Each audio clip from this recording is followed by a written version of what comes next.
Alors, bonjour à tous, je suis ravie de vous retrouver pour une nouvelle interview sur comment dépasser ses résistances mentales, cette thématique qu'on avait déjà traitée. Alors, je me présente rapidement, je suis Gwendoline Jantet, je suis intimement persuadée qu'on peut être qui l'on veut dans ce monde et que tout est possible. Je suis coach et naturopathe et j'accompagne les jeunes femmes qui se sentent perdues par rapport à leur projet professionnel et je les aide à dépasser leur résistance mentale pour créer leur projet professionnel idéal. Donc aujourd'hui, j'ai l'honneur et la chance de recevoir en interview Isis, qui est donc la fondatrice du site Les Nouveaux Travailleurs et qui est papillonneuse professionnelle. Alors je vais la laisser expliquer exactement ce que c'est que ce terme très intriguant et très intéressant. Ok, bonjour à tous. Donc, je m'appelle Isis Lator. Effectivement, je suis la fondatrice des Nouveaux Travailleurs et j'avais un peu du mal à donner des étiquettes ou des noms à ce que je faisais à Gwendoline. Est-ce que je suis coach? Est-ce que je suis infopreneur? Est-ce que je suis accompagnatrice? Et du coup, voilà, je lui ai dit, je préfère que tu utilises le mot papillonneuse professionnelle et donc, je vais expliquer ce que ça veut dire pour moi. Si jamais vous avez déjà entendu parler de multipotentialité, ça se réfère à cette notion-là. Les multipotentiels, ce sont des personnes qui ont de multiples intérêts et qui, dans leur vie professionnelle et peut-être plus particulièrement entrepreneuriale, vont avoir envie d'avoir une multiplicité de projets, qu'ils soient en même temps ou les uns après les autres, ou souvent c'est un hybride, on en a plein en même temps, puis il y en a qu'on lâche, on en a des nouveaux, etc. Et donc ça vient un peu en contradiction avec, on va dire, la voie classique du travail dans laquelle on est plutôt dans une entreprise avec un métier, on est plutôt sur l'unicité que la multiplicité. Et or, il y a vraiment dans la population, je ne sais pas si c'est 50%, 50%, mais il y a vraiment des personnes qui fonctionnent plutôt de type expert dans l'unicité, vraiment se spécialiser, être très doué sur quelque chose en particulier, et d'autres qui sont plutôt des papillons, des papillonneurs professionnels, comme j'ai décidé de les appeler, qui vont papillonner d'un projet à l'autre. Mais ce terme de papillon, moi, j'ai décidé de l'utiliser de façon positive. Embrasser le fait que je suis un papillon comme d'autres personnes qui sont aussi multipotentielles. Et donc concrètement, moi, mon papillonnement, comment il se traduit? Donc, j'ai d'abord créé lesnouveautravailleurs.fr plutôt en pensant à quelque chose d'unique, en me disant, voilà, moi, maintenant, c'est ça que je vais faire. Je vais donc aider les personnes à être épanouies au travail. C'est ça, on va dire, la trame de fond de ce que je fais. Mais finalement, aujourd'hui, donc j'ai plusieurs métiers et j'ai plusieurs projets. Donc, dans le cadre des Nouveaux Travailleurs, il y a la partie blog, la partie article gratuit. Et puis, je fais des programmes en ligne, de l'accompagnement individuel. Mais ça, c'est ce que j'ai fait jusqu'à présent. J'ai aussi fait des ateliers que je ne fais plus aujourd'hui. Et j'ai plein de formats en fait que j'ai envie de créer. L'autre jour, j'ai écrit la version 1 de mon One Woman Show. J'ai créé la version 1 d'un jeu de cartes. Donc ça, c'est juste donner un petit aperçu du fait que je peux avoir plein de formats multiples et ça n'en est que deux sur des centaines. Et après, j'ai aussi créé cette année le podcast célibataire, donc qui n'est pas dans l'épanouissement professionnel, qui est plutôt sur la vie sentimentale. Donc c'est un autre projet qu'aujourd'hui je monétise pas, enfin il n'y a pas de modèle économique dessus. Et je fais aussi de la musique et je considère que c'est un autre projet parce que j'ai vraiment cette idée de ne pas la faire que toute seule dans ma chambre, mais de faire des concerts, de mettre des vidéos sur YouTube. Donc je suis pas super active en ce moment là-dessus, mais ça reste quelque chose en trame de fond. Donc j'ai ces choses en parallèle et j'ai aussi plein de projets que j'ai pas encore mis en place dans plein d'autres domaines qui vont toucher beaucoup à l'écologie, le recyclage, l'upcycling, et plein d'autres choses sur le fait d'être bien avec soi-même. Donc voilà à quoi ça ressemble à une papillonneuse professionnelle. Et je ne suis qu'un exemple parmi d'autres qui ont peut-être plein d'autres domaines de prédilection et d'autres idées de format. Ok. Merci pour cette présentation riche. Je pense que c'est le mot qui qualifie le mieux cet esprit enfin à mon sens, hein, cet esprit de papillon. C'est la richesse et la multiplicité de tout ce que tu peux faire, donc c'est super cool. Et ben justement, par rapport à cette notion de papillon, j'aimerais bien que tu nous expliques un peu ton parcours et comment tu en es arrivé jusque-là. Ok. Donc je pense que ça va être quand même relativement succinct. Enfin, je sais pas, je vais jamais m'avancer à dire ça parce que je parle beaucoup. Donc, en gros, bac économique et social, classe préparatoire à l'école normale supérieure de Cachan. Finalement, je fais les concours d'école de commerce, je rentre à Grenoble École de Management. Mon projet de base, mon projet professionnel de base, c'est plutôt de travailler dans de grandes entreprises de l'environnement ou de l'énergie renouvelable. Donc, je pensais Suez Environnement, la branche énergie renouvelable de Total, j'étais là-dedans. Finalement, au cours de ma scolarité, je me rends compte que j'ai peut-être pas ma place dans les grandes entreprises, peut-être à cause de ce côté papillon, parce que même quand je suis bien dans ma fiche de poste ou quoi, j'ai toujours envie d'aller voir ailleurs. Et souvent, je me suis rendu compte que ça gênait les autres parce qu'ils aimaient bien que ce soit un peu en silo, comme ça, que ce soit toi tu fais ça, moi je fais ça, viens pas chez moi. Et je le faisais pas négativement pour les gens, mais c'était pour moi. Et donc moi j'étais assez bridée et frustrée, c'était les sentiments que j'avais. Donc je me suis tournée plutôt vers les startups parce que en parlant avec des gens qui montaient des startups, en traînant un peu dans ce milieu-là, je m'étais rendu compte que la polyvalence était beaucoup plus valorisée. Et donc, je me suis dit, j'ai peut-être plus ma place là-dedans. Et effectivement, j'ai fait des stages bras droit. Donc, quand on fait des stages bras droit, en fait, on peut faire potentiellement pas mal de choses. Donc, bras droit de fondateur de start-up, en l'occurrence. Et donc, je me retrouvais déjà plus là-dedans. Mais en fait, on va dire le résumé de mon parcours professionnel, c'est qu'à chaque fois, j'ai rencontré des limites et qu'à chaque fois, j'ai changé pour dépasser ces limites. Alors là, je ne parle pas forcément de résistance mentale, je pense que je parle plus de limites externes. Donc, après être dans des startups, en fait, je voulais devenir entrepreneur, mais j'ai fait d'ailleurs un master spécialisé entrepreneur dans ma dernière année d'études et j'avais un projet de startup avec d'autres personnes, mais on s'est rendu compte qu'on n'avait pas la même motivation, on n'était pas fait pour travailler ensemble, donc on n'a pas continué ensemble. Et donc, je suis sortie de mes études en me disant, j'aimerais bien être entrepreneur, mais j'ai pas d'idée. Donc, et là, j'ai mon loyer à Paris, j'ai envie de garder cet appartement, donc en fait, il me faut un CDI. Enfin, il me faut en tout cas un emploi. Il faut que je sois salariée. Et d'ailleurs, avant de sortir de mes études, c'est un moment important, c'est que j'avais fait un atelier, c'était un atelier projet professionnel et personnel, et on m'avait demandé quelle serait ma situation professionnelle idéale, et j'avais répondu enchaîner les CDD. Donc, tout le monde me regarde avec de grands yeux, mais qu'est-ce que tu veux dire? Pourquoi? Pourquoi tu voudrais faire ça? Ça me parle beaucoup, ça, ouais, effectivement. Et ça parle à quelques personnes, et notamment, je pense aux papillonnards professionnels, parce que, en fait, le CDI peut être presque une angoisse, parce que c'est, oh, mon Dieu, mais si je reste dans le même truc comme ça pendant des années, mais je risque de m'ennuyer, je vais me sentir emprisonnée, en fait. Alors que le CDD, ça donnait cette impression cette possibilité de pouvoir varier, à chaque fois de changer de mission, d'environnement, de rencontrer de nouvelles personnes, tout en ayant quand même la sécurité du salariat, puisque tu es quand même en CDD, tu cotises pour ta retraite, pour ton chômage, etc. Donc, ça me paraissait pas mal. Finalement, j'ai pas du tout fait ça. Jamais. J'ai d'ailleurs jamais eu de CDD. Enfin, ouais, des tout petits de une semaine, comme ça. Mais bon, c'est particulier. Et donc, en sortant de mes études, j'ai finalement, j'ai pris un CDI. J'ai été embauchée en CDI dans une start-up au poste que je voulais, au prix que je voulais, enfin au salaire que je voulais. Tout était parfait. Et je m'étais dit, très bien, je vais rester dans cette boîte le temps de trouver comment est-ce que je pourrais devenir entrepreneur ou comment je pourrais décorréler, on va dire, mon temps de mon argent, enfin plutôt l'argent que je reçois de mon travail. Parce qu'en fait, je voulais pas que mon choix d'entreprise soit guidé par l'argent et que je me dise j'ai besoin d'argent donc je dois aller dans une entreprise, chose que je venais de faire et je m'étais rendu compte que ça ne me convenait pas. Et donc je suis rentrée dans ce CDI avec un peu ça en tête.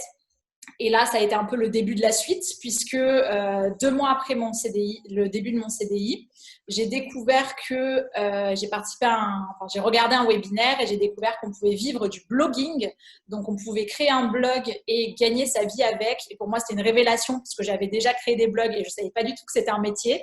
Je croyais que c'était un loisir, un truc comme ça à côté. Et ça a été une révélation parce que je voulais être indépendante financièrement, donc être indépendante tout court finalement. Je voulais voyager sans attendre la retraite ou les vacances et le blogging permettait ça puisque tu es sur ton ordi, tu as juste besoin de ton ordi, de ta connexion Wi-Fi et tu peux travailler de partout dans le monde. Et ça me permettait d'écrire, qui est une des choses que j'aime le plus faire. Donc, pour moi, c'était si je peux gagner ma vie en écrivant, j'ai tout gagné, quoi. Et donc, j'ai acheté une formation pour apprendre à devenir blogueuse professionnelle et j'ai commencé les nouveaux travailleurs en parallèle de mon CDI. Et un mois plus tard, j'ai participé à un Startup Weekend parce que honnêtement, je m'ennuyais un peu dans ma vie, dans pro et perso. Et donc, j'avais besoin un peu de faire des trucs le week-end et tout ça. Donc, je fais un Startup Weekend. Donc, le Startup Weekend, c'est un événement où on est une centaine de personnes. Il y a des personnes qui ont des idées de startup et il y en a qui n'en ont pas. Les idées de startup sont présentées et on peut rejoindre telle ou telle équipe, tel ou tel futur entrepreneur et venir apporter son cerveau, ses compétences pour développer une startup en 54 heures. Donc, faire une étude de marché express et en gros, monter tout un truc en un week-end. Et pendant ce week-end-là, j'ai rencontré une personne qui avait un projet qui m'a donné des papillons dans le ventre. Et donc, je voulais vraiment travailler avec lui sur le week-end. Et pendant le week-end, je me suis rendu compte que peut-être que j'aurais envie de continuer à travailler avec lui au-delà parce que je trouvais qu'on avait vraiment une affinité par rapport à ce projet, à peut-être l'imbrication de nos compétences. On était sur la même longueur d'onde, les mêmes valeurs. Et donc, on a décidé, on en a parlé et je suis devenue cofondatrice du projet avec lui. Donc, c'est un projet qui s'appelle Pack Your Skills et qui est un peu le woofing de l'entrepreneuriat social, c'est-à-dire qu'on proposait à des personnes qui voulaient venir voyager à Paris, par exemple, d'être hébergées, nourries en échange d'une petite mission avec les compétences qu'ils avaient. Voilà, c'était un peu venir compléter le fait que le woofing, c'est forcément agricole, manuel, etc. Et nous, on voulait proposer la même chose, mais avec les compétences qu'on a, qui sont peut-être plus du graphisme. J'adore l'idée, je trouve ça génial. Voilà, moi, ça m'avait donné des papillons dans le ventre parce que j'avais eu cool. l'expérience de woofing et je m'étais fait exactement cette réflexion que j'aurais préféré utiliser mes compétences en réseaux sociaux et tout. On a bossé dessus. Donc, j'ai bossé sur cet autre projet aussi en parallèle du CDI et du blog. Pendant à peu près 1 an, j'ai eu ces 3 projets en même temps.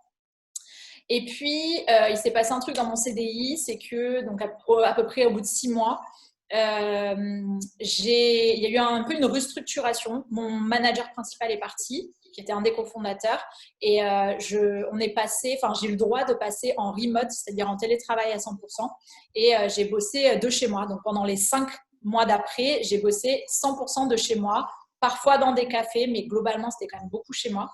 Et pour moi, là, à ce moment-là, j'avais atteint le Graal parce que je ne savais pas du tout que c'était possible, en fait, d'avoir ce droit-là dans une entreprise. Et donc, j'étais salariée, mais avec un mode de vie presque entrepreneurial parce que j'étais chez moi, j'étais super autonome. C'était vraiment le combo, sécurité et entrepreneuriat. Mais même si ça, c'était super, j'ai senti que le CDI, ça commençait à me saouler. J'en avais marre, en fait, de passer la majorité de mon temps sur ce projet. Et donc, j'ai demandé une rupture conventionnelle que j'ai obtenue. Et donc, en avril 2017, je suis devenue 100% entrepreneur avec mes 2 projets, Les Nouveaux Travailleurs et Pack Your Skills. Et 8 mois plus tard, donc on va dire janvier 2018, j'ai décidé d'arrêter de m'investir sur Pack Your Skills parce que je me sentais vraiment appelée, en fait, par les nouveaux travailleurs et par ce sujet, par cette façon de mener mon entreprise. En fait, tout ce que ça représentait, je me rendais compte qu'en fait, c'était ça que je devais faire. Et donc, c'était une décision difficile, parce que j'avais un peu le sentiment d'abandonner Maxime, mon associé, mais je l'ai prise et c'était une des plus difficiles, mais une des plus bénéfiques pour mon épanouissement. Et donc, en janvier 2018, je suis passée à 100% sur les nouveaux travailleurs. Ok. Eh ben, c'est un parcours également riche et plein de rebondissements. C'est super. Il y a quelque chose qui m'interpelle dans ce que tu dis, c'est que tu as parlé beaucoup tu as parlé de limites, tu as parlé du fait de rentrer dans des, tu n'as pas utilisé le mot silo, mais c'est un peu, si je comprends bien, de rentrer dans des cases, d'avoir quelque chose de classique, etc. Comment ça t'est venu finalement assez naturellement? Est-ce que tu peux nous dire comment ça t'est venu ce truc de vouloir travailler justement de manière non classique, qu'est-ce que ça faisait chez toi, le fait de s'imaginer travailler de manière un peu classique, comment tu as découvert un peu les autres schémas de travail, etc. Alors honnêtement, au début, j'étais pas du tout là-dedans. Moi, j'étais vraiment très classique. Au contraire, je voulais, tu vois, j'ai fait une école de management. Je voulais bosser dans les grandes entreprises. Je voulais le CDI. Je voulais pas non plus des salaires mirobolants, mais j'étais quand même fière et contente que grâce à mon diplôme, je puisse gagner dans les 38K par an en junior, etc. J'étais vraiment, pour moi, de base, je voulais vraiment être dans un truc classique. Et après, même quand je suis allée dans les startups, Bon, les startups, ok, c'était un petit peu différent, mais ça commence à être tendance, tu vois. Donc, je restais sur une vague assez tendance, tu vois. Je restais dans des trucs bien vus dans la société, etc. Et en fait, je pense que assez simplement, quand je suis rentrée dans mon CDI que j'ai choisi de la même façon, hein, j'ai dit, moi, je veux faire du marketing digital, je veux être dans une startup, je veux avoir de l'autonomie et je veux gagner 36K. Voilà. Et j'ai eu ça, et être à Paris. Donc, j'ai eu ça. Et quand je suis rentrée dans l'entreprise, mais à l'entretien, il me l'avait dit, mais ça a mis du temps à ce que je comprenne vraiment ce que ça voulait dire. En fait, je me suis rendu compte que à Paris, on n'était que 2 dans les bureaux, alors qu'il y avait, je crois à l'époque, peut-être 6 personnes dans l'entreprise, ou entre 6 et 10, je ne me rappelle plus. Et on n'était que 2. On était les marketeurs, en gros. Le directeur marketing et moi, qui étais web marketeuse. Et les autres, donc toute l'équipe technique, tous les développeurs et graphistes, enfin web designers, étaient pas à Paris et ils étaient en plus à l'étranger. Et en plus, pendant que j'étais là, il y en a certains qui ont bougé d'un pays à l'autre. D'accord. Et donc là, en fait, moi, j'ai vu, si tu veux, j'ai juste vu d'autres personnes le faire. Donc, j'ai vu que dans cette entreprise, on fonctionnait comme ça. Il y avait des personnes qui travaillaient à distance. Et moi, je trouve, en fait, personnellement, je trouvais ça assez logique et normal. Je me disais, bah, après tout, ouais, développeur web, bah, bien sûr, tu peux le faire chez toi. Enfin, pourquoi être dans un bureau Et en fait, j'étais assez admirative du mode de vie de mes collègues parce que j'étais là, oh, mais c'est génial, mais ce mec, il habite à Valence en Espagne et il bosse pour une entreprise à Paris ici. Et j'ai mis 2 mois avant de le rencontrer en chair et en os. Et d'ailleurs, c'est un moment, je pense que tous ceux qui bossent en remote, on partage ça, c'est que le moment où tu rencontres en vrai les personnes avec qui tu bosses en remote, c'est toujours bizarre parce que tu l'avais pas imaginé comme ça, même si tu l'avais fait en remote, tu vois. C'est ah, t'es plus grand que ce que je pensais, ah, tu ressembles pas à plus lourd que ce que je pensais. Et donc j'ai vu ça. Et petit à petit, donc je suis passée de waouh, c'est trop cool que cette entreprise elle fonctionne comme ça. Moi, j'étais fière presque, je trouvais ça innovant en fait comme façon de faire. J'étais fière de faire partie de cette entreprise qui fonctionnait comme ça. Je suis passée de ça, cette admiration pour mes collègues, à presque une jalousie en fait, et me dire mais en fait, moi aussi je veux ça. Moi aussi, je veux pouvoir bosser chez moi. Et en fait, ça c'est venu aussi du fait que je ressentais certaines contraintes du quotidien. Par exemple, une fois, alors moi, ça m'arrivait régulièrement d'arriver avant mon manager, pas parce que je voulais absolument arriver avant lui, mais parce que parfois je me réveillais plus tôt et je préférais partir plus tôt pour pas prendre le métro bondé et du coup, voilà, arriver tranquille au bureau. Mais du coup, au bout de 8 heures ou 7 heures, c'est bon, j'avais envie de partir. Et une fois, j'étais partie à, je sais pas, 17h ou 17h30 et j'ai vu le regard et la remarque de mon manager. Et là, je me suis dit, mais what the fuck? Déjà, je suis arrivée 1 heure avant toi. Je ne l'ai pas dit parce que ce n'est pas mon genre, mais c'est ce que j'ai pensé. Je me suis dit, attends, je suis arrivée 1 heure avant toi. C'est régulièrement le cas. J'ai une super conscience professionnelle. Je fais super bien mon boulot. Je suis là toute la journée. Moi, je ne fais pas de pause. Vraiment, enfin, si, je parlais un peu avec mes collègues et tout, mais globalement, je bossais beaucoup, tu vois. Et donc, en fait, je trouvais ça injuste. J'étais là, mais je fais tout bien et t'as un truc à trouver à redire, tu vois. Ouais, et donc là, là, on est vraiment dans le manque d'autonomie, entre guillemets. Et là, justement, vraiment le monde classique du salariat où tu dois rendre des comptes, où tu dois rentrer dans des plages horaires, etc. Ouais. Oui, et qu'on te demande des choses qui sont pas très logiques. Parce que tu vois, au lieu de reconnaître que ouais, tu es arrivé plus tôt, tu fais bien ton travail, c'est bon, on te lâche la grappe si tu pars 1 heure plus tôt, c'est logique, tu es arrivé 1 heure plus tôt, tu vois. Tu fonctionnes même en termes de tranche horaire, c'est juste logique. Et ça, plus moi, en fait, ce qui me gênait, c'est que d'aller tous les jours dans le même bureau, il était tout blanc avec des néons comme lumière, c'était pas de la lumière naturelle. Il y avait une toute petite fenêtre et en fait, je me sentais pas très bien dans cet espace. Pour moi, c'était pas un espace qui stimulait ma créativité. C'était un espace plutôt genre je sais pas, un certain type de productivité, mais pas la créativité, genre je trouve des nouvelles idées et tout. Et du coup, je me disais, pour le bien de mon travail et de ma productivité et ma créativité, il faudrait que je change d'environnement. Il faudrait que de temps en temps, je puisse aller dans un autre endroit où peut-être tu as plus de couleurs, tu as plus de gens. Tu vois, j'ai besoin de ça. Je savais, j'étais consciente que j'avais besoin de ça pour ma créativité. Sauf que l'idée de bosser ailleurs qu'au bureau, pour mon manager, c'était inexistant, quoi. Enfin, ça n'existait pas. Enfin, pour moi, en fait, ça n'existait pas pour moi. Et c'est là aussi que j'ai ressenti de l'injustice parce que l'autre cofondateur qui était développeur, lui, travaillait chez lui, à Paris. Et les autres développeurs travaillaient à l'étranger. Et à un moment, j'ai dit, mais en fait, pourquoi est-ce que moi, j'ai pas le droit de le faire? Et on m'a dit, bah, parce que tu fais du marketing et que tu dois être au bureau. Je fais, attends, excusez-moi, mais mon boulot, 90%, je le fais toute seule. Il n'y a que 10% où je suis en interaction avec mon manager et pour ces 10%, je veux bien venir au bureau. Donc, il faudrait renverser le truc, tu vois. Et j'ai eu la chance que par derrière, ce soit effectivement renversé, mais ça a été renversé quand il y a eu la restructuration et que le manager classique est parti, en fait. D'accord, ok. Ok, ok. Et bah oui, alors du coup, ça me fait penser ce que tu disais moi enfin ça me fait penser à mon parcours. On a des parcours très différents, mais en termes de ressenti, par contre, moi je pense que ça m'a bloqué cette idée de case et cette idée de, alors il y avait aussi une idée de sens, mais aussi une idée de case, de faire, voilà, tout à l'heure quand tu parlais du fait d'enchaîner les CDD, ça m'a fait sourire parce que c'est quelque chose qui me parle beaucoup. Et des fois, même encore parfois, alors j'adore ce que je fais, mais des fois, tu vois, je vois des métiers ou des gens dans la rue, je me dis, ah bah j'aurais pu faire ça un temps dans ma vie, etc., par exemple.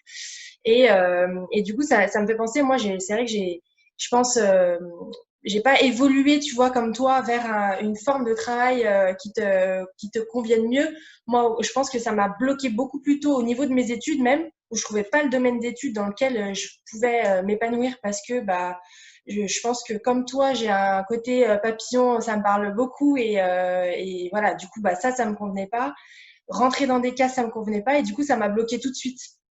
Et là, en fait, c'est du coup, moi, j'ai difficilement trouvé mon chemin par la suite.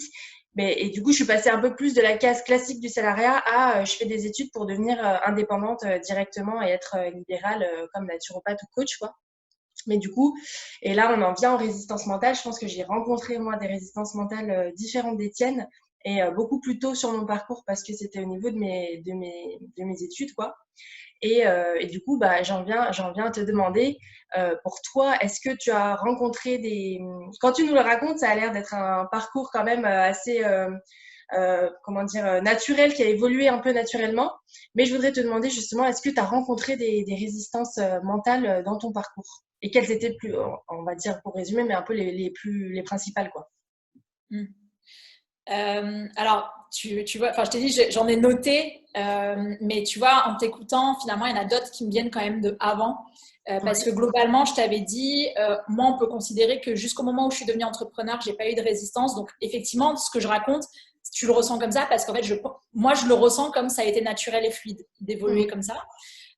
Et mes résistances ont plutôt été une fois entrepreneur. Mais je pense quand même à deux choses de avant, deux résistances mentales d'avant. Attends, je dis les mots-clés parce que j'ai peur d'oublier. Il y a conflit interne et SDF. D'accord, Donc, au cas où je ne me rappelle pas, je te demanderai les mots-clés. ça marche. Donc, je vais commencer par SDF. C'est que au moment où j'ai réalisé que, voilà, je me suis dit, c'était au moment où j'ai découvert que le blogging était un métier et que je pouvais en vivre et que je me suis dit, OK, c'est ça que je veux faire. La résistance mentale que j'ai eue, c'est de me dire, j'ai très envie de le faire, mais quand même, j'ai un peu peur de... J'avais cette idée, cette croyance en tout cas, qui me venait peut-être de mon éducation startup, que dans les premières années, tu dois investir de l'argent. Tu vas pas forcément gagner de l'argent tout de suite, ça prend du temps à vraiment avoir un modèle économique viable et rentable. Et donc, je m'imaginais dépenser beaucoup d'argent au début et j'imaginais mon compte en banque fondre et j'imaginais ne pas réussir finalement à le renflouer, à réussir à gagner l'argent nécessaire et me retrouver à sec. Et du coup, qui dit à sec dit plus possible de payer un loyer, donc dit potentiellement finir à la rue.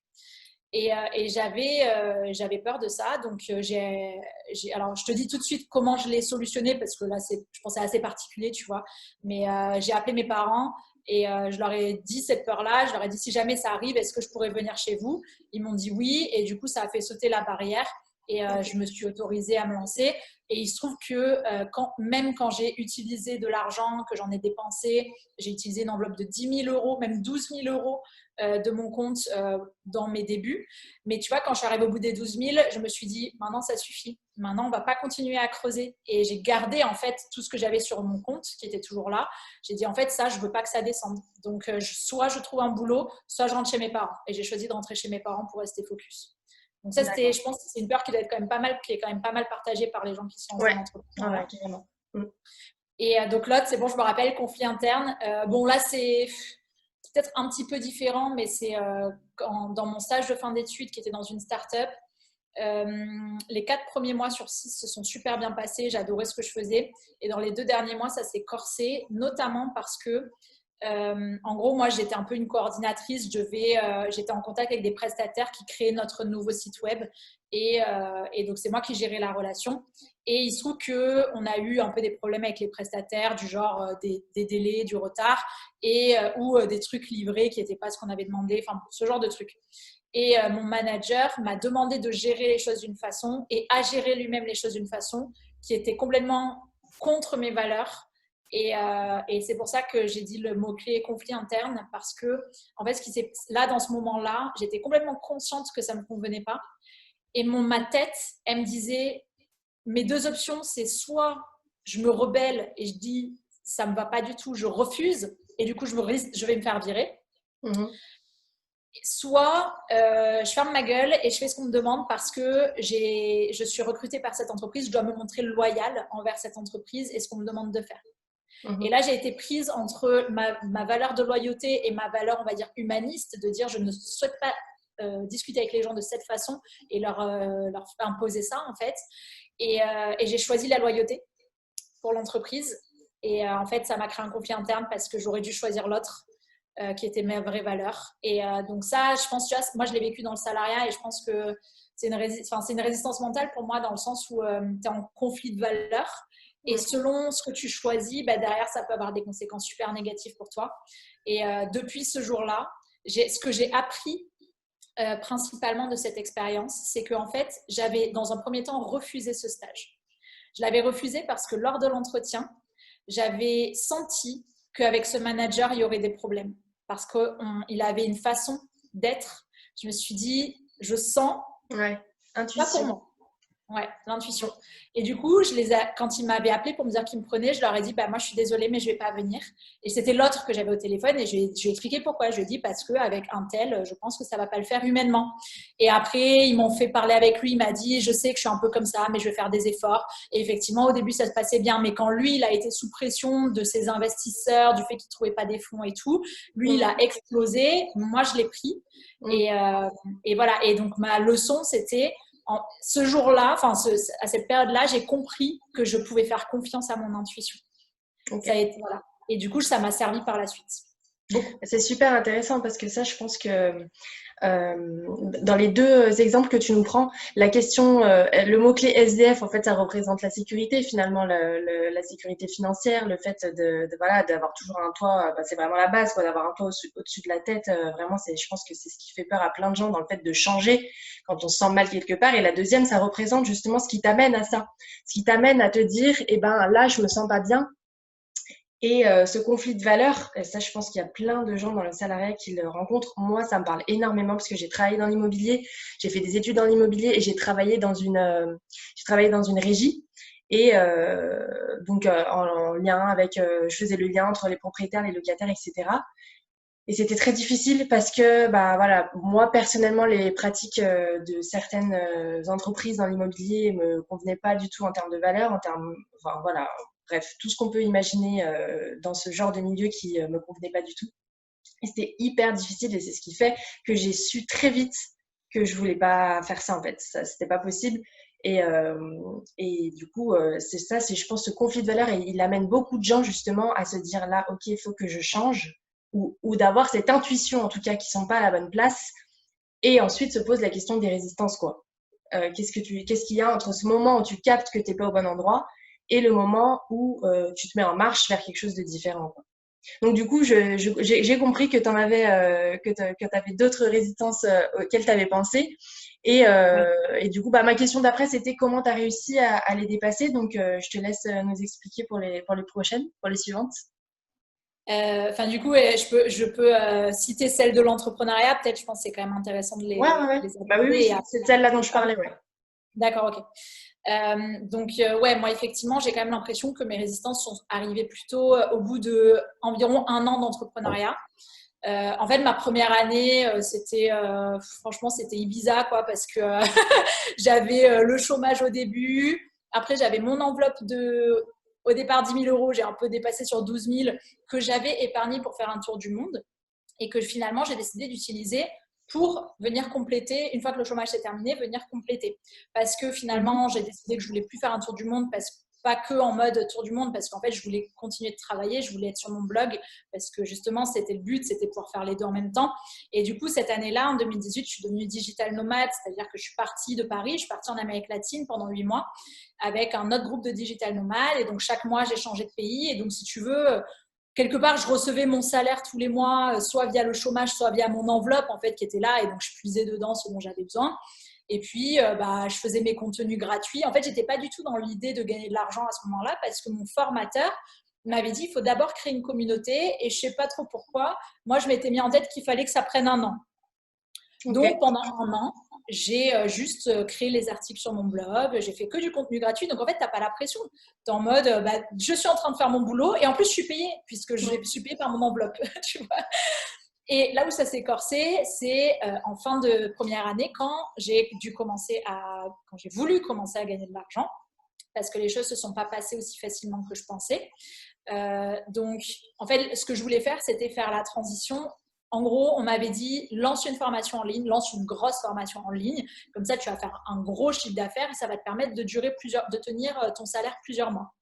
Donc, c'était ça que je comptais faire, sauf que j'ai suivi la méthode, j'ai envoyé un sondage à ma communauté pour savoir ce qu'ils voulaient. Et quand je me suis retrouvée devant ce sondage, le blocage, quoi. Il y avait tellement de besoins différents. Et franchement, l'analyse de ce sondage, c'était trop dur, quoi. Et donc, on va dire, première résistance mentale, ça a été le choix du sujet de la première formation. Parce que franchement, je m'en sortais pas. J'ai tourné le truc dans tous les sens. Je sortais toujours avec des nouvelles idées. J'étais là, mais je fais quoi avec ça? Bon, tel truc, je me sens pas, donc je vais pas faire ça. Ok, je vais plutôt partir sur le sujet, mais je les connais pas assez, les besoins. Donc, j'avais créé le printemps du digital nomade pour essayer de mieux comprendre les besoins. Finalement, ça a pas trop, ça a un peu fait un flop. Finalement, je me suis dit, ok, je vais me reconcentrer sur ce que moi qui m'intéresse. Ok, l'ikigai. Bon, ok, on va faire trouver sa voie. Bon, mais quand même, je préfère l'indépendance. On va faire, allez, indépendant épanoui. Comment trouver une activité indépendante, épanouissante et rémunératrice. Et ça a mis 8 mois à ce que j'en arrive à cette conclusion. Donc, 8 mois, tu vois, c'est plus qu'une demi-année. Tu vois, pour moi, il y a eu de la résistance à ce moment-là. Je vais expliquer derrière laquelle c'était, mais je ne l'ai pas du tout compris. En fait, je l'ai compris là, cette année. Donc, un an plus tard, 1 an et demi plus tard. Et donc, ensuite, nouvelle résistance mentale. Donc, je lance ma première formation. Et là, je suis rentrée, on va dire, dans comment on dit, un truc d'enchaînement de résistance pour chaque truc que j'ai sorti. Donc, j'ai créé une première formation qui ne s'est pas beaucoup vendue. J'ai eu 4 clients et du coup, je me suis dit, il y a un truc qui ne va pas avec cette formation. Il y a un truc qui ne va pas. Je ne sais pas ce que c'est, mais je sens qu'il y a un truc qui ne va pas. Donc, on va reprendre le truc. Peut-être qu'en fait, je n'aurais pas dû faire sur les indépendants. J'aurais peut-être dû faire un truc plus large qui comprend plus de personnes. Les gens qui viennent vers l'ikigai, en fait, ils ne savent pas tous s'ils veulent être indépendants ou pas. Donc, je vais remonter d'un cran. On va faire trouver sa voie tout court. Même si tu ne sais pas si tu veux être indépendant, tu peux le faire. Donc, il y a eu ça. Je me suis aussi dit, peut-être que c'était un problème de prix, donc on va faire un truc vraiment pas cher. Donc, pour te dire, ma première formation était à 750 €. La deuxième était à 30 €. D'accord. Donc, tu vois le grand écart. Voilà. Je me suis dit, il faut que ce soit payant, mais il ne faut pas que le prix soit un problème. Donc, 30 €, je pense que c'est un problème pour personne qui vient sur mon blog. Donc, on va faire 30 € et je crée une petite formation. Et puis, donc j'étais contente parce que je gagne de l'argent, mais je me dis, en fait, pas trop de retour. Tu vois, les gens ne venaient pas forcément me poser des questions ou me dire s'ils avaient réussi ou pas à utiliser ma méthode. Donc, pareil, là, je me dis, non, mais il y a un truc qui ne va pas avec cette formation. Je me dis, en fait, c'est peut-être un problème de marketing. Je n'ai pas attiré les bonnes personnes. Les gens, ils n'ont pas compris de quoi il s'agissait. Donc, je me dis, peut-être que le marketing, c'est pas trop mon truc. J'étais webmarketeuse avant, mais ça ne veut pas dire que le marketing, c'est ma plus grande qualité, on va dire, mon plus grand talent. Et donc, je décide de faire appel à un coach. De base, je voulais un coach qui puisse m'aider à trouver finalement le bon sujet et le bon modèle économique pour moi. Et finalement, je n'ai pas trouvé. C'est-à-dire que la personne que j'avais identifiée m'a dit « je ne fais plus de coaching ». Il m'a donné un petit conseil, mais que je n'ai pas vraiment écouté à ce moment-là. Et pourtant, il avait raison. Mais bon. Et j'ai fait appel à Marketing Mania, qui est donc, je ne sais pas si des gens connaissent, mais voilà, c'est Stan Leloup. Il est un peu spécialisé dans le marketing, le fait de faire des pages de vente, de bien vendre ses produits et tout. Et donc, pendant 3 mois, j'ai créé encore une nouvelle formation sur le même sujet. Autant te dire que j'ai inventé 3 fois 3 méthodes pour le même sujet finalement. Chaque formation, c'était une méthode différente. Et à chaque fin, bon. Et donc, j'ai passé 3 mois à préparer ça, à préparer tout le marketing. Et oui, ça a bien fonctionné quand je l'ai vendu. Mais derrière, dès que ça s'est vendu, j'ai senti qu'en fait, moi, j'avais déjà plus envie. J'avais pas envie de faire les... J'avais pas envie de continuer à créer les cours et tout. Donc, je sentais, tu vois, il y avait toujours cette lourdeur, ce truc de... Ouais, Non, mais en fait, c'était pas tout à fait aligné, quoi. voilà, ça va pas, ça va pas. Et pour te dire, là, toute cette année-là, j'étais super fatiguée. J'étais en état émotionnel très bas. Donc ça, c'est un message aussi, peut-être, c'est pour moi, quand on a des résistances, ça peut se traduire par des émotions et de l'état émotionnel bas, de l'état énergétique bas. Et Ouais, je trouve tout que à ces fait. états sont des symptômes et que si on les a, c'est qu'il y a quelque chose qui ne va pas derrière et que donc on peut essayer d'aller l'explorer. Et donc ça, c'était les résistances mentales liées au choix des sujets et à cette impression qu'il y a un truc qui ne va pas et sans cesse refaire. Après, j'en ai eu une autre qui était un autre type différent, qui était un peu la peur de devenir riche. Donc, c'est un peu, on va dire, tous les blocages liés à l'argent. Pareil, c'est pas mal partagé par pas mal d'entrepreneurs. Ouais. Ça, j'ai travaillé dessus via un appel avec un autre coach, avec qui j'ai fait un autre coaching derrière. J'ai travaillé avec 2 personnes via des appels. Et en gros, j'ai identifié que moi, mon blocage lié à l'argent était lié à 2 croyances. Bon, la première, c'est que j'avais reçu une éducation relativement économe, c'est-à-dire que dans ma famille, on achète beaucoup de choses en promo, beaucoup vaut mieux acheter moins bonne qualité, mais pas cher. Enfin, c'est pas vrai pour tout, mais pour certaines choses, c'est vrai. Donc, tu as un peu cette idée, voilà, on va pas céder à tous les caprices, on achète ce dont on a vraiment besoin. Donc, un peu cette idée d'économe qui me sert beaucoup dans ma gestion de l'argent aujourd'hui, mais qui m'a aussi apporté des blocages. Ouais. Et la deuxième limite, c'était cette croyance que si je deviens riche, alors on va considérer que je suis un peu une connasse parce que les riches, c'est des connards. Ils n'ont pas de bonnes valeurs. Et en plus, on va du coup sans cesse faire référence au fait que je gagne plus d'argent que les autres, notamment dans ma famille. On va me dire, puisque tu gagnes beaucoup d'argent, tu peux peut-être payer le resto à tout le monde. Et j'avais pas envie de me retrouver dans cette situation. Donc, si tu n'as pas envie d'être dans cette situation, alors tu fais en sorte de ne pas devenir riche. Donc, tu fais en sorte de ne pas être beaucoup payé. Et même si tu n'es pas bien, voilà, c'est un peu ça qui te joue. Ouais. Et c'est super intéressant, c'est pareil, tu vois, on a traité les résistances liées à l'argent dans les 2 sens. En fait, tout à l'heure, tu as parlé, quand tu as parlé quand tu as donné le mot-clé SDF, là, c'est le côté sécurité financière, donc là, la peur de manquer, etc., qui est plus facilement identifiable, je pense, comme une peur assez commune, mais celle-ci aussi, en fait, cette relation à l'argent, elle est super intéressante. Et est-ce que tu nous partages, du coup, le fait d'avoir travaillé, d'avoir cherché les croyances qu'il y a derrière. En fait, c'est ça qui finalement t'a permis de dépasser cette résistance mentale-là. Ouais.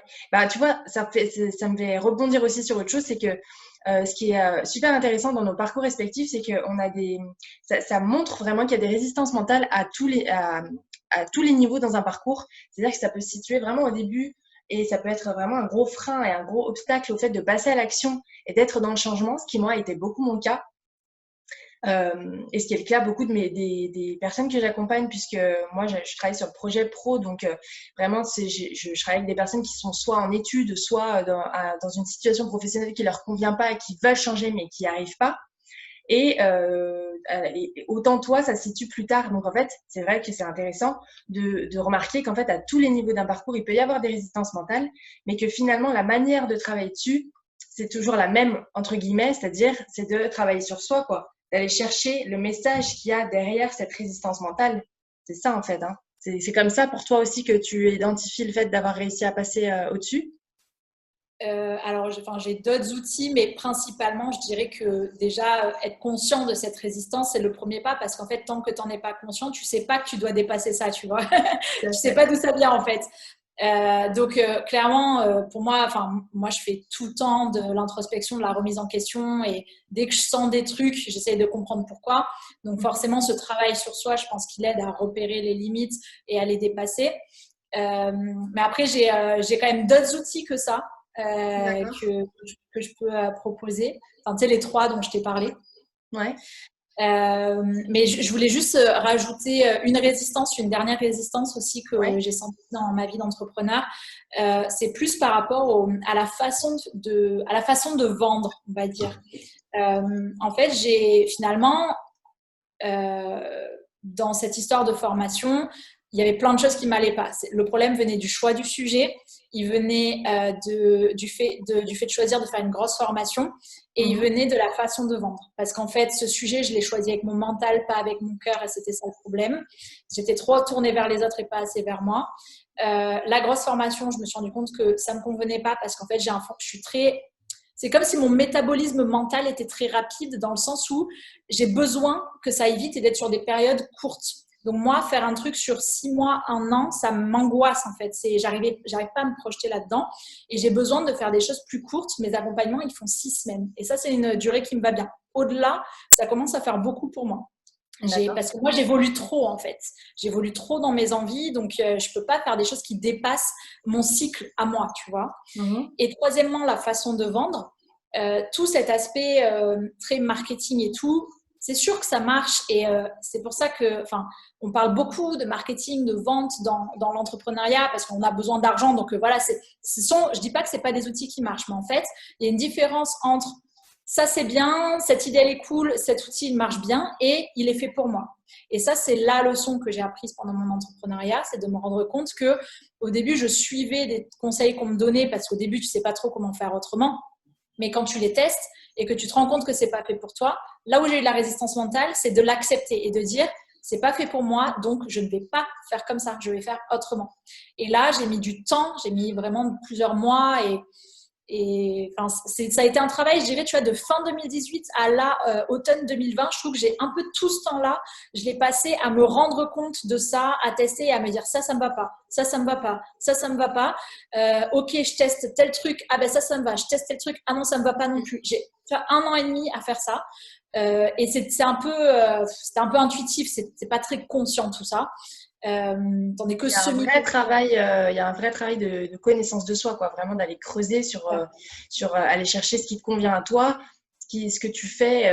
Et j'entends aussi dans ce que tu dis cette notion de se respecter aussi, de se dire, d'accepter. Quand tu dis accepter, c'est aussi se dire, bah ça me convient pas, et c'est ok, quoi. Je me respecte et ça me convient pas, donc j'y vais pas, quoi. Et je trouve ce qui me va à moi, quoi. Alors, c'est du respect de soi, de l'écoute de soi, mais c'est aussi la résistance par rapport aux autres. Ouais, mais si je parle de ça, ou si je dis que je change, que vont penser mes lecteurs? Si jamais je décide de pas faire comme les autres entrepreneurs, que vont penser les autres entrepreneurs? En gros, je suis pas une vraie entrepreneur, tu vois, si je fonctionne pas comme ça. Donc, c'est finalement tout ce que comment les gens vont me percevoir, et être en fait envahi par ça qu'on s'imagine, versus juste se dire, bah, je le tente. Si je sens que c'est vers ça que je dois aller, je le tente, et je vois par moi-même en fait. Et si ça marche, en fait, je m'en fous de ce que les autres pensent, puisque moi je sais que ça marche pour moi. Et si ça marche pas, bah, je m'en fous, j'ai essayé, tu vois. Et donc voilà, on va dire toutes ces résistances autour de accepter de faire les choses différemment. Quand on se dit être entrepreneur, c'est ça. Ou ça peut être aussi, je sais pas, se dire être adulte, c'est ça. Parce que truc dans l'entrepreneuriat, parfois, je sais pas, il y a un côté sur le fait d'accepter d'être. Enfin, qu'est-ce que ça veut dire être adulte pour nous? Enfin, c'est un autre sujet. Et moi, j'ai 3 outils enfin, du coup, on va dire, j'ai 4 outils, parce que le premier, on va dire, c'est ce travail de connaissance de soi. Et après, j'en ai 3 autres un peu plus précis. Alors, il y en a un, c'est vraiment sur l'argent. Donc ça, c'est justement, j'étais dans la période où j'ai découvert mes limites par rapport à l'argent. Je suis rentrée dans un coaching collectif où l'idée, c'était d'apprendre à créer des accompagnements haut de gamme, c'est-à-dire à plus de 1 000 euros. Et il y avait un peu une méthode, et il y avait cette idée de proposer un prix au-delà de 1 000 euros. Chose que si je l'avais fait une fois, j'avais vendu un truc à 1 150 euros. Mais c'était pas le même rapport entre le nombre d'heures que j'avais passé pour celui-là et le nombre d'heures que j'ai passé pour le nouveau. Enfin, bon, en gros, j'étais là-dedans. Et c'était un coaching de 3 mois. Et en gros, dès le premier mois, ce qui s'est passé, c'est que j'ai du coup conçu mon nouvel accompagnement. J'ai décidé qu'il coûterait 2 000 euros. Ou disons plutôt, j'ai décidé qu'il coûterait 1 200 euros et mon coach m'a dit, moi je trouve que vu ce que tu fais, vu le sujet, vu la valeur, ça devrait coûter 2 000. Quand je l'ai entendu, ça m'a paru juste et aligné. J'ai dit, ok, je pars sur 2 000. Et j'ai dû proposer ce prix. Et en fait, ça, clairement, tu as de la résistance parce que tu te dis, qu'est-ce qui va se passer quand je vais dire à la personne que ça coûte 2 000 euros au téléphone, tu vois. Et d'ailleurs, il nous disait, vous annoncez le prix et après, vous vous taisez, vous vous justifiez pas, vous dites rien, vous laissez la personne réagir. Ne faites pas de suppositions sur l'argent qu'elle a ou qu'elle a pas, sur sa réaction. Laissez-la réagir et vous, après, vous revenez derrière. Et là, j'ai vraiment eu cette impression à cette période-là que, je vais utiliser mes petites marionnettes, j'étais là. J'étais cette personne qui n'avait encore jamais vendu à 2 000 euros, pour qui c'était pas une normalité de faire ça et à qui ça faisait peur, c'était une sortie de zone de confort. Et je voulais devenir cette personne qui a déjà vendu à 2 000 euros, se sent OK avec ça, ça a marché, elle a reçu les 2 000 euros, elle a même peut-être eu plusieurs clients. Et pour moi, il y avait un trou entre les deux. Tu vois, tu fais pas un saut quantique, tu vois, normalement, c'est un chemin en fait d'aller de l'un à l'autre. Et donc, moi, ce que j'ai fait, c'est justement, on peut utiliser cette image du saut quantique où il y en a qui disent c'est faire comme si. C'est au moment où j'étais cette personne, je me suis dit, pendant l'espace de cet appel, je vais faire comme si j'étais cette personne. C'est-à-dire que je me suis un peu conditionnée avant. J'ai fait un peu de la respiration, je me suis visualisée, j'ai imaginé comment je me sentirais si j'étais cette personne qui avait déjà gagné 2 000 euros, pour qui c'était normal de vendre un truc à 2 000 euros. Je l'ai vraiment visualisé intérieurement. Ça m'a donné une certaine posture pendant l'appel. Et donc, j'ai fait l'appel comme si j'étais cette personne, alors que j'étais cette personne-là. Et ce qui s'est passé, c'est que j'ai obtenu un oui. Alors, enfin, là, c'est une simplification parce qu'en vrai, je ne sais plus si c'était dès le premier appel ou si c'était pas le premier. Ça dépend si déjà la personne que tu as au téléphone, c'est la bonne personne, tu vois, elle est dans ta cible, c'est ta cliente idéale ou pas. Mais en tout cas, à un moment, j'ai obtenu un oui. Et là, j'ai compris la puissance du saut quantique par visualisation. Et aujourd'hui, ça me sert encore parce que tu vois, même si je l'ai déjà fait et que c'est devenu beaucoup plus normal pour moi de vendre des coachings à 2 000 euros, parce que je l'ai fait plusieurs fois, il y a quand même des moments où tu es en down, tu doutes de toi, tu doutes de l'avenir de ton entreprise, tu te dis je vais jamais réussir à mieux gagner ma vie que ça, je vais tout perdre, etc. Tu sais, t'es dans une tornade négative. Et dans ces moments-là, moi, ça m'aide de me reconnecter à ce moment que j'ai vécu et de me dire, mais souviens-toi, tu l'as déjà fait. Donc là, si tu penses à un truc à 4 000 euros, oui, ça te fait peur, mais refais la même chose. Et en fait, tu vas pas mourir, tu vois. Au pire, qu'est-ce qui se passe? La personne, elle va t'insulter, t'engueuler et raccrocher le téléphone. Pour moi, c'est le pire qui peut arriver, tu vois. Personne ne l'a jamais fait, personnellement. Parce qu'en fait, quand toi, tu crois que ça a cette valeur, ben, si les gens ils te critiquent, c'est eux qui ont un problème en fait avec leur notion de leur valeur à eux, c'est pas toi, parce que toi tu es OK avec ça, tu vois. Bon, bref, donc ça c'est mon premier outil, on va l'appeler le saut quantique. Saut quantique par visualisation. Bah, il y a autre chose aussi qui est intéressant dans ce que tu dis. Il y a la visualisation, ça c'est un outil hyper puissant effectivement, et il y a autre chose, c'est aussi se connaître le processus. Tu vois, une fois que tu l'as fait une fois, eh ben, tu peux avoir quand même le trac avant de faire quelque chose, mais le tout, et ça c'est ce que j'explique beaucoup à mes clientes, donc ça me fait vraiment là, hop, tout de suite rebondir, c'est le fait de expérimenter quelque chose qui te fait peur, et en fait, après, une fois que tu l'as fait une fois, eh ben voilà, tu vois, tu sais que tu es capable de le refaire, quoi.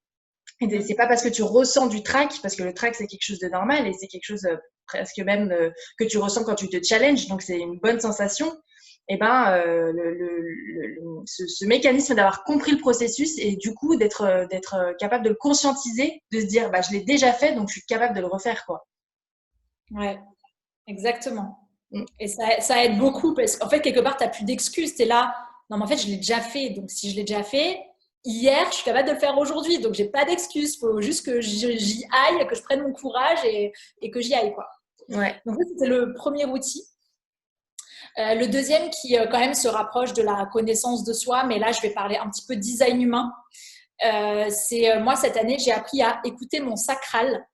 Donc juste pour faire expliquer un petit peu déjà, le design humain, c'est un outil de connaissance de soi, mais qui est assez ésotérique. En fait, ça regroupe les chakras, de l'astrologie et d'autres trucs que moi, je ne connaissais pas avant. C'est un outil qui est très complexe. Et donc, ce n'est pas un test de personnalité, en fait. C'est selon quand on est né. C'est comme en astrologie, selon quand on est né, à quelle heure, on a tel ascendant et tel signe. Donc là, c'est la même chose. C'est juste, on a une charte de design qui dit des choses sur qui on est et sur nos comportements selon ce moment où on est né. Même si derrière, il y a l'influence de l'éducation et tout, hein, mais bon, ça, c'est autre chose. Et donc, dans le design humain, moi, ça a été une révélation, le design humain, en 2020, parce que quand j'ai découvert mon type, qui est donc, il y a 5 types, et moi, je suis manifesteur-générateur, quand j'ai découvert ce que ça voulait dire, et que, en gros, le manifesteur-générateur, c'est à la fois quelqu'un qui a besoin de faire beaucoup de choses, qui est très créatif, donc il a besoin de ce sentiment de productivité et de créativité. Il est plus fait pour faire beaucoup de choses en même temps dans la journée et à la fin être lessivé de ça, que de faire un truc à la fois, de se reposer, tu vois, de prendre son temps.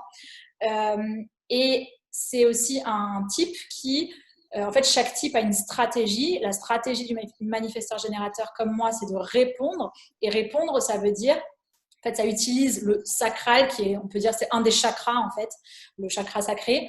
Ça utilise le sacral. Et en fait, c'est quand on nous pose une question en oui ou non, ou qu'on nous dit ça ou ça, il y a comme une réponse physique à l'intérieur de nous, où on sait que c'est oui. Et si c'est pas oui et que c'est je sais pas, c'est que c'est forcément non, en fait. Okay. Si c'est pas évident, quoi, c'est pas oui. Quoi. C'est ça. Voilà. En gros, c'est ça. Et donc, quand j'ai découvert ça, bon, déjà, c'était une révélation parce que je me suis sentie le droit de beaucoup plus évoluer en sachant que j'étais faite, en fait, pour cette multiplicité. Tu vois, c'était le début de me reconnecter à la multipotentialité. Du coup, j'ai accepté cette partie de moi et je l'ai vue comme, j'ai décidé de l'embrasser, en fait, au lieu de me limiter, de me dire, il faut que j'ai qu'une formation, machin, un sujet, il ne faut pas que je change. Et je me suis reconnectée à cette idée de répondre avec mon sacral. Donc, quand j'ai découvert ça, ça m'a parlé parce que je me suis dit, mais oui, je me rappelle à tel et tel moment, tu vois, quand je te disais les papillons dans le ventre avec au Startup Weekend, les papillons dans le ventre face au blogging, ça, c'était des putains de réponses de mon sacral, tu vois. Et c'est pour ça que je suis toujours avec les nouveaux travailleurs aujourd'hui, parce que ça, c'était une réponse de mon sacral de ouf. Et sauf que on est quand même parasité, enfin même si on s'en est servi de temps en temps, on peut dire que, enfin moi de façon générale, je m'en servais pas assez et j'étais parasitée par mon mental et par peut-être mes résistances mentales. Et donc cette année, j'ai vraiment, en termes de connaissance de soi, j'ai vraiment appris à écouter ce sacral. Je suis encore en chemin, hein, clairement, je ne peux pas dire que je sais le faire à 100%, mais j'ai progressé en fait. Et plus je m'écoute par rapport à ça, plus les décisions que je prends, elles m'alignent avec qui je suis. Et là, tu vois, au moment où je te parle, j'ai vraiment vécu récemment un moment de changement où j'ai senti que là, j'étais passée dans une nouvelle ère en fait. Une nouvelle ère intérieure. C'est-à-dire que j'ai senti que, ça y est, toutes les résistances mentales qu'il y avait avant, en fait, tout ça, c'est du passé pour moi. Et cette façon de fonctionner, de ne pas m'écouter, de me dire être entrepreneur, c'est ça, j'ai pas le droit de faire ci, j'ai pas le droit de faire ça. Maintenant, je suis dans autre chose. Maintenant, j'ai beaucoup plus confiance dans mon intuition, dans mon sacral. Et en plus, émotionnellement, je le vis. C'est-à-dire que je suis dans des émotions de confiance en l'avenir, de confiance en moi, de conviction que je suis sur la bonne direction, de conviction que je vais trouver les idées, que je vais gagner de l'argent. Enfin, tout le cercle positif. Et donc, pour moi, l'outil ici, c'est d'apprendre à… En fait, bon, moi, du coup, je trouve que le design humain est intéressant et du coup, c'est de s'intéresser au design humain et de regarder son type et sa stratégie, de comprendre ce que ça veut dire et d'essayer de l'appliquer et de se rendre compte par soi-même que quand on l'applique, ça va beaucoup mieux pour nous. Donc, pour moi, c'était la réponse du sacral parce que je suis manifesteur générateur, mais il y en a d'autres, c'est autre chose. Et après, bon, si on enlève le design humain et juste qu'on le dit autrement, en fait, c'est apprendre à écouter son cœur. Il y a le cœur et il y a le mental. C'est ce que j'allais te dire. J'allais te parler d'intuition, mais en fait, c'est ça, quoi. Intuition aussi, c'est apprendre à se connecter à soi. Et effectivement, tu parlais d'être parasité par le mental. Effectivement, on vit dans une ère, dans une société où on est que beaucoup dans le mental, donc assez coupé de cette intuition-là. Mais ce qui est super intéressant comme outil, c'est de se dire que justement, cette intuition-là, parfois, on a l'impression qu'on en est complètement déconnecté et on ne sait pas du tout comment y aller, quoi, comment s'écouter. Enfin, c'est difficile peut-être de commencer le travail, mais en fait, ça se travaille, quoi. Ça se travaille, ça se cultive même presque. Et un jour, jusqu'à qu'on soit capable de reconnaître les signes, quoi, qui font que là, à ce moment-là, tu disais, ça devient évident, quoi. Je le ressens émotionnellement. quand tu dois faire des choix, et ben justement de te dire, bah là, je sais par rapport à ce que je ressens que c'est là où je dois aller, quoi. Donc, c'est super intéressant. Ouais, et comme tu dis, c'est comme on parle de ça pour d'autres domaines du développement personnel, mais c'est vraiment un muscle. C'est comme là, je crois, la méditation, on dit. Exactement. Ouais. Un muscle, c'est vraiment de la gym tous les jours. C'est-à-dire que Mm. c'est pas genre j'apprends à le faire et après, une fois que je sais le faire, c'est bon. En fait, tu peux toujours aller plus loin et t'écouter toujours plus. Et c'est apprendre, c'est le faire sans cesse pour que ce muscle, il se muscle et que ça devienne de plus en plus fort. Et plus il est fort, plus on peut être aligné et épanoui, à mon avis. Et donc, la conclusion de ça, c'est de se dire que tout se travaille, quoi, en fait, finalement. Tu vois, toutes les résistances que tu as pu, finalement, avec des outils, avec des accompagnements ou avec de l'introspection, enfin voilà, et toutes ces choses qui t'amènent là, finalement, toutes ces résistances, comme tu disais, bah là, tu as l'impression d'avoir atteint un niveau où, alors ça veut pas dire que tu n'auras plus jamais de résistance mentale, mais ça veut dire que les résistances que tu as rencontrées jusque-là, elles, tu as la sensation vraiment de les avoir dépassées. Ouais. Je pense que tu peux avoir des réminiscences parfois, mais notamment liées à ton état émotionnel. Parce que parfois, ton état émotionnel, il est lié à autre chose. Quand tu es une femme, tu as le cycle menstruel, Oui, oui, tu as le bien cycle sûr. lunaire. Enfin, si tu t'es mal nourri, tu as mal dormi, clairement, tu n'as pas les mêmes états émotionnels tous les jours. Et si ton état émotionnel est bas, alors c'est là que tu peux avoir des réminiscences, tomber Ouais, dans le bien sûr. doute. Moi, je l'ai eu là de début septembre à mi-octobre, j'étais pas bien. Mm. Après, voilà, c'était une tornade émotionnelle qui m'a amené finalement à être au top aujourd'hui. Mais donc, je pense qu'en état émotionnel bas, on a des réminiscences, donc c'est pas quelque chose de fixe. Non, Mais c'est pas simple et définitif, hein, évidemment, mais c'est une espèce de tendance tu générale. repars de plus loin. Voilà, exactement. Ouais. Et en plus, c'est aussi super intéressant d'identifier, je rebondis là-dessus, je pensais pas qu'on allait parler de ça, mais comme quoi, tu vois, dans le fil d'une conversation, il y a des trucs super intéressants qui sortent. Cette notion aussi de savoir aussi qu'il y a des moments où tu ressens des états émotionnels qui sont plus bas que d'autres, mais savoir aussi identifier à certaines périodes, et notamment par rapport au cycle féminin. Ça, c'est pareil, c'est quelque chose que j'ai découvert il y a peu finalement, et que j'essaie vraiment de transmettre dans mes accompagnements parce que je trouve que alors moi je travaille avec des femmes, donc forcément c'est plus facile sur ce côté-là, mais euh, je trouve que c'est tellement intéressant de comprendre aussi que bah voilà, on vit des choses différentes à des moments, mais qu'il faut aussi voilà, accepter quoi, comprendre que ça vient juste d'un moment, que c'est pas définitif dans le temps, que ça va passer, que voilà, de prendre du temps pour soi dans ces moments-là et pas paniquer. Enfin voilà, c'est connaître aussi ce processus de cycle. T'as parlé de début septembre à mi-octobre. Moi, c'était pas début septembre, mais septembre-octobre, ça a été très difficile au moment où on a vraiment, alors à Lyon, je sais pas comment c'était vers chez toi, mais on a eu un passage à l'automne hyper brutal où il faisait super chaud et d'un coup il a plu pendant plusieurs semaines et il a fait vraiment plus froid.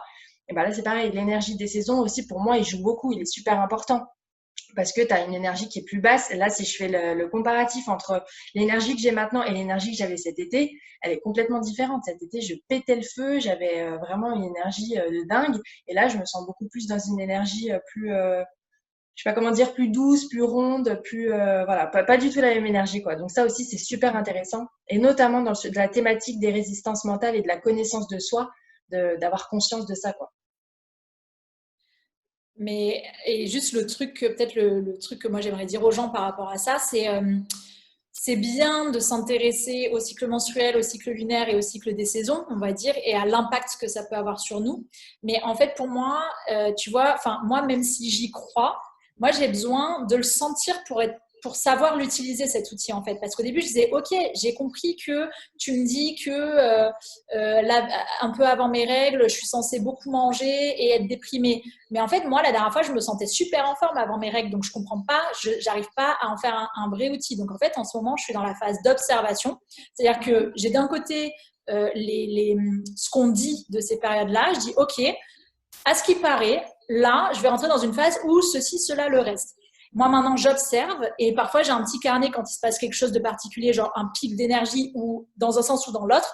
Je note la date, je regarde comment est la lune et quel jour de mon cycle c'est pour essayer en fait, de voir si moi, en fait, qu'est-ce qui se passe pour moi, tu vois, précisément.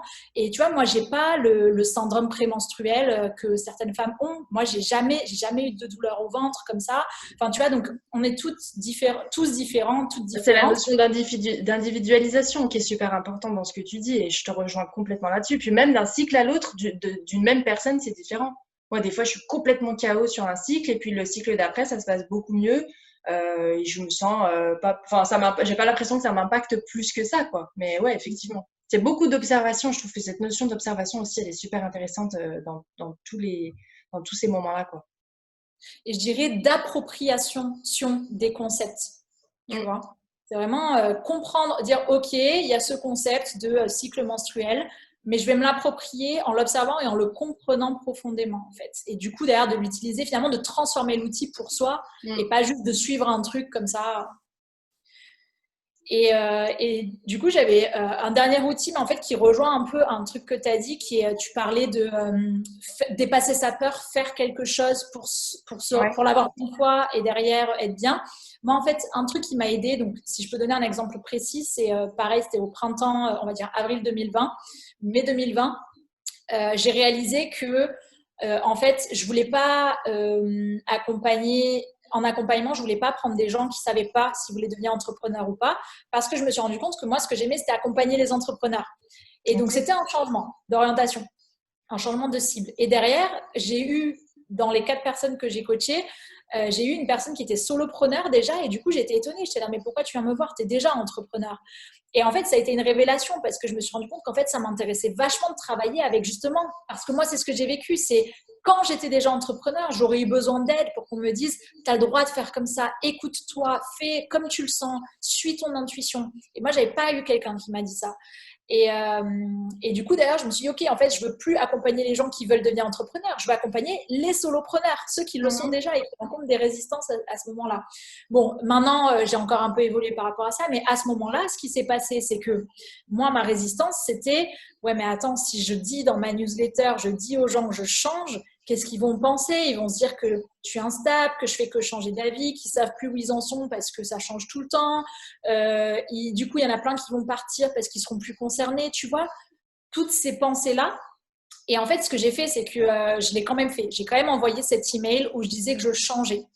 Et en fait, quand j'ai fait ça, je me suis rendu compte que toutes les réactions que je me suis imaginées, elles n'ont pas eu lieu. Alors peut-être qu'elles ont eu lieu chez les gens et qu'ils me l'ont pas dit, mais j'ai pas, tu vois, j'ai pas perdu la moitié de ma liste email, j'ai pas eu des gens qui m'ont insulté. Mhm. En fait, tout ce que j'ai eu au final, c'est plutôt les personnes qui se reconnaissaient dans les nouvelles cibles que je donnais qui se sont manifestées.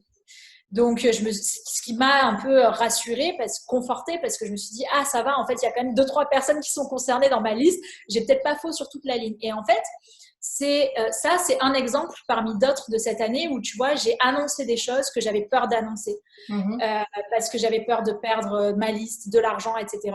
Et en fait, à chaque fois que je l'ai fait, comme je me suis rendu compte que je suis pas du tout morte et que j'ai pas perdu tout mon business en le faisant, ça m'a donné confiance dans le fait que j'avais le droit de changer et qu'en fait, c'était plus aligné avec moi et qu'il fallait que je suive les changements que j'avais besoin de suivre. Et donc, tu vois, c'est vraiment cette idée de à un moment, si on sent, on a l'intuition que ce truc est fait pour nous, mais qu'on a super peur de la conséquence, ben en fait, c'est le faire quand même, observer sur le terrain la conséquence et tirer sa conclusion. Et je suis sûre que quasiment tout le temps, en fait, on va se rendre compte que ben, en fait, on est content de l'avoir fait parce que en fait, c'est ça qu'on veut faire, c'est vers ça qu'on veut aller. Et en fait, ceux qui sont pas contents, tant pis. Tu vois, en fait, tu rentres un peu plus là-dedans. Ouais. Donc voilà, l'outil, c'est le faire quand même pour se rendre compte sur le terrain et pas rester dans ces croyances qu'on a dans sa tête. Bah, je finirai en rebondissant une nouvelle fois sur ce que tu dis. Et au-delà, en plus du faire, donc d'être dans l'action, il y a cette notion que tu nous dis, que tu nous exprimes super bien de la projection mentale. En fait, c'est de s'imaginer ce qui va se passer. Et en fait, on va toujours avoir tendance à s'imaginer, entre guillemets, le pire, ce qui nous fait peur, etc. Parce que ça, c'est le fonctionnement un peu de notre cerveau. Mais en fait, de réaliser dans l'action qu'en fait, on projette très mal et que ça se passe jamais de la manière horrible dont on l'avait imaginé à la base, quoi. Et c'est qu'en expérimentant, en passant à l'action, qu'on se rend compte de ça. Et que pareil, pour la suite des choses, on va réussir à se dire, ce processus, je l'ai déjà vécu, comme on disait tout à l'heure, finalement. je l'ai déjà fait une fois, j'avais super peur de me lancer, j'avais plein de projections, je pensais que j'allais avoir des retours négatifs et finalement, en fait, non, quoi. Donc ça, c'est super intéressant. Ouais. Voilà. Bah écoute, je te remercie pour cet échange super riche. Du coup, ça fait un bon moment qu'on est ensemble. Je voudrais juste qu'on puisse conclure. Est-ce que tu peux nous dire où est-ce qu'on peut te retrouver du coup sur le site Les Nouveaux Travailleurs et peut-être tu as une chaîne YouTube, je sais, dis-nous. Donc, le site, c'est lesnouveautravailleurs.fr. Sur Instagram, c'est Les Nouveaux Travailleurs. Après, oui, il y a YouTube, mais actuellement, enfin, au moment où on fait cette interview, c'est pas, elle n'est pas super remplie. C'est un projet. Par contre, on va peut-être mettre la vidéo dessus. Il y a aussi le podcast, Les Nouveaux Travailleurs, sur iTunes et les autres applis et plateformes de podcast. Voilà, je pense que c'est déjà pas mal. Oui, c'est déjà pas mal, c'est super cool. On peut te retrouver à plein d'endroits. Et pour ma part, bah, moi, j'ai mon site internet aussi, gwendolinejantet.fr et sur Instagram, gwendoline.jantet. Voilà, et ben écoute, merci beaucoup pour ce super échange, Isis. Je suis super contente qu'on ait pu réaliser cette interview. Et puis, bah écoute, je te dis à bientôt du coup. Ouais, ben merci beaucoup à toi parce que tes questions elles m'ont fait réfléchir aux choses autrement et je trouve ça intéressant de le voir du point de vue des résistances mentales. Et puis comme tu vois, je suis un être sacral et que j'aime répondre. Moi, j'adore quand on me pose des questions parce que c'est beaucoup plus facile pour moi de répondre aux questions que de Ouais. créer une vidéo moi-même. Donc, merci aussi pour l'opportunité de m'aider à transmettre mon message comme ça. Eh ben écoute, je t'en prie avec grand plaisir. À bientôt, Isis. Au revoir à tous ceux qui ont regardé.